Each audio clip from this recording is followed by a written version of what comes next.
அதாவது அப்பா அம்மா மூலமாக இந்த உலகத்துக்கு வந்திருக்கோம்.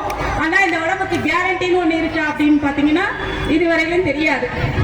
பிறந்திருக்கோம், வாழ்வோம், ஒரு நாள் போயிடுவோம். எல்லாரும் இதே நிலையில தான் நம்ம இருந்துட்டு இருக்கோம்.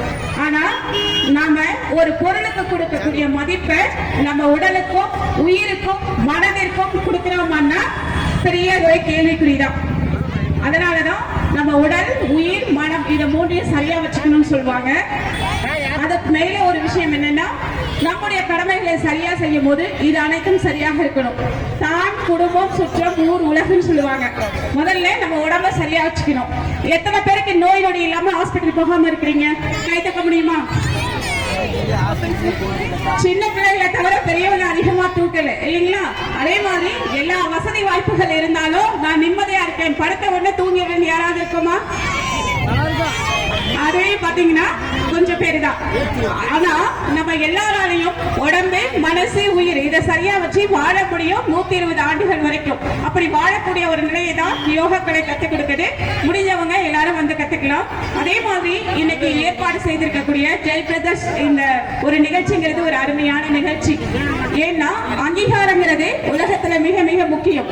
உங்க எல்லாருக்குமே தெரியும். இப்ப நீங்க பாத்தீங்க, சின்ன பிள்ளைகள்ல இருந்து பெரியவங்க வரைக்கும் எல்லாரையும் திறமைகளையும் பாராட்டி, சின்ன விஷயம் தான், அங்கன்வாடி ஸ்கூலுக்கு போகக்கூடிய குழந்தைகளை கூட கூப்பிட்டு ஒரு அவார்டு கொடுத்து அவங்களுக்கு ஒரு பாராட்டை கொடுக்கும் பொழுது அவங்களுடைய மனதுக்குள் ஒரு சந்தோஷம் ஏற்படும். அந்த சந்தோஷம் தான் அவங்க வளர்றதுக்கு ஊக்கத்தை கொடுக்கக்கூடியதாக இருக்கும். அந்த நிலையை வந்து இன்னைக்கு செய்து கொடுக்கக்கூடிய ஜெய் பிரதர்ஸ் நற்பணி மன்றத்துக்கு மிக்க நன்றி. ஏன்னா இந்த உலகத்தில் அங்கீகாரங்கிறது மிகப்பெரிய விஷயம். பொதுவா புராண கதைகளை பார்த்திருப்பீங்க. கர்ணன் கதாபாத்திரம் திறமை இருக்கு, அனுபவம் இருந்தாலும் அங்கீகரிக்கப்படவில்லைன்றதுனால தீயவர்களான அந்த துரியோதனோட சேர்ந்து அவனும் கெட்டு சமூகத்துக்கும் கெட்ட பெயர் தான் உண்டாச்சு. அப்படி இல்லாம சின்ன வயசுல ஒருவேளை அங்கீகாரம் பண்ணியிருந்தா நிச்சயமா கண்ணன் நல்ல நிலைக்கு வந்திருக்கலாம். சமூகத்துக்கும் அவனுடைய திறமை பயனுள்ளதாக இருந்திருக்கும்.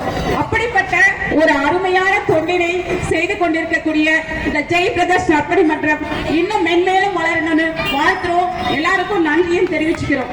ஒரு சின்ன ஒரே ஒரு விஷயம், இந்த உலகத்துல நம்ம சுவாசிக்கிறோம். சுவாசிக்கும் போது காற்று எங்கிருந்து வருது? மரம் அசைறதுனால வருது இல்லைங்களா? சரி, அசைறதுனால காற்று வருதா? காற்று வந்ததுனால மரம் அசைதா? தெரியல. காற்று மரம் அசையும் பொழுது காற்று வருது, இல்லைனால காற்று வந்துட்டு இருக்கு. சரி, இந்த மரம் நடுறமே நாம நட்டோமா? நாம நட்ட மரத்துல இருந்து காற்று வரல. யாரோ நம்முடைய பெரியோர்கள் செய்த அந்த தூய்மையான பணியினால நாம சுவாசிக்கிறோம். அதே மாதிரி நாம இந்த உலகத்திற்கு ஏதாவது ஒண்ணு இன்னைக்கு விதைச்சிட்டு போனாதான் நம்முடைய வருங்கால தலைமுறையினர் நல்ல பயனுள்ளதை அனுபவிக்க முடியும். அதுக்காக தான் இந்த உலகத்துக்கு நாம் செய்ய வேண்டிய கடமையை நிச்சயமாக செய்யணும். அதைத்தான் பெரியோர்கள் தொண்டு அப்படின்னு சொல்லியிருக்காங்க. பொதுவா தொண்டு செய்யறது அப்படின்னா அன்னதானம் கொடுக்கிறது, உடை தானம் கொடுக்கிறது அப்படின்றது மட்டும் கிடையாது. அவங்களுடைய அறியாமையிலிருந்து நீக்கி அறிவுபூர்வமாக விழிப்புணர்வு பெற்ற நிலையில் வாழ்க்கையை வாழக்கூடிய தகுதியை உண்டாக்குவதும் ஒரு மிகப்பெரிய தொண்டுதான். அந்த நிலையில தான் யோகாக்களை இங்க எல்லாருக்கும் சொல்லி கொடுத்துட்டு இருக்காங்க. முடிந்தவர்கள் வந்து கலந்துக்கலாம். அது மட்டும் கிடையாது. பொதுவா நம்ம வாரியர் சாமி ஒரு சின்ன ஒரு கதை சொல்லுவார். அதோடு நான் நிறைவு செய்து கொள்கிறேன். ஒரு ஊர்ல ஒரு பெரிய ஒரு செல்வந்தர் இருக்கிறார். ஒரு நாள் அவர் அங்க இருக்கக்கூடிய துறவியை சாப்பிட கூப்பிடுறார். சுவாமியார் சொல்றார், வீட்டுக்கு வரக்கூடிய நாள்ல வரும்போது கேட்கிறார், உனக்கு எவ்வளவு சொத்து இருக்குன்னு கேட்கிறார். அவர் சொல்றார், நல்ல பெரிய பங்களாலாம் இருக்கு, ஆனாலும் எனக்கு என்ன 1.5 லட்சம் ரூபாய் சொத்து தான் இருக்கு அப்படின்றார். திரும்ப அவர் வீட்டுக்குள்ள போறார். சாப்பாடு எல்லாம் கொண்டு வந்து பார்த்தா அவருக்கு 3 பிள்ளைங்க. ஆனா அவர் சொல்றாரு, உனக்கு எத்தனை பிள்ளைன்னு கேட்டவன, எனக்கு ஒரே ஒரு பிள்ளை தான் அப்படின்னு சொல்றாரு. அந்த துறவிக்கு புரியல. 3 பிள்ளைங்க கூட இருக்காங்க, ஆனா ஒரே பிள்ளை அப்படின்னு சொல்றாரு. திரும்ப போய் சாப்பிட்டு முடிச்சுட்டு சொல்றாரு, உனக்கு என்ன வயசாகுது அப்படின்னு கேட்கும் போது, எனக்கு என்ன 2 வயசு தான் ஆகுதுன்னு சொல்றாரு செல்வந்தர்.